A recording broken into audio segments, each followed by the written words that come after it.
അപ്പേ എന്തോ ഈ നെട്ടറയ്ക്ക് എങ്ങനെയാ ബസ്സിൽ പോവാ? നെട്ടറയിലേക്ക് പോകാൻ മാനന്തവാടി സ്റ്റാൻഡിൽ ചെന്നിട്ട് പനവല്ലി വഴി തിരുനെല്ലിക്ക് പോകുന്ന ബസ് കയറുക. KSRTC ഉണ്ട്, പ്രൈവറ്റ് ബസ്സും ഉണ്ട്. എന്നിട്ട് കുഞ്ഞിപ്പാറ സ്കൂൾ ജംഗ്ഷനിൽ ഇറങ്ങുക.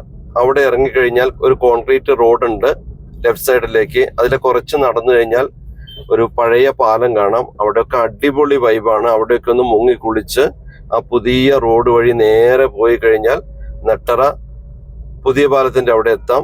നമ്മൾ വൈറലാക്കിയ ഫുഡ് സ്പോട്ടിലും നിങ്ങൾക്ക് എത്താം. നന്നായി എൻജോയ് ചെയ്യാം. അപ്പോൾ ഒരു 1/4 മണിക്കൂർ നടക്കണം കേട്ടോ അവിടെ ബസ് ഇറങ്ങിയാൽ. ഇനി നടക്കാൻ നിങ്ങൾക്ക് പ്രയാസമാണെങ്കിൽ അവിടെ ഇറങ്ങണ്ട, നേരെ നെട്ടറ പാലത്തിന്റെ അടുത്ത് ഇറക്കാൻ പറയാം. അപ്പോൾ അവിടെ ബസ് നിർത്തും. എന്നിട്ട് നെട്ടറ പാലത്തിന്റെ അവിടെ നിന്ന് ഇറങ്ങിയിട്ട് കുറച്ച് താഴേക്ക് ഇറങ്ങിക്കഴിഞ്ഞാലും ഈ സ്വിറ്റ്സർലൻഡ് പോലെയുള്ള മനോഹരമായ നെട്ടറ ഗ്രാമവും കാളിന്തി നദിയും നമ്മുടെ ഫുഡ് സ്പോട്ടൊക്കെ നിങ്ങൾക്ക് എൻജോയ് ചെയ്യാം. കണ്ടക്ടറോടൊന്ന് ചോദിച്ചാൽ മതി തിരിച്ചു വരുന്ന ബസ്സിന്റെ ടൈമുകളൊക്കെ. അതനുസരിച്ച് നിങ്ങൾക്ക് മാക്സിമം ടൈം അവിടെ സ്പെൻഡ് ചെയ്യാം. അപ്പൊ എൻജോയ് ചെയ്യാം. Be happy.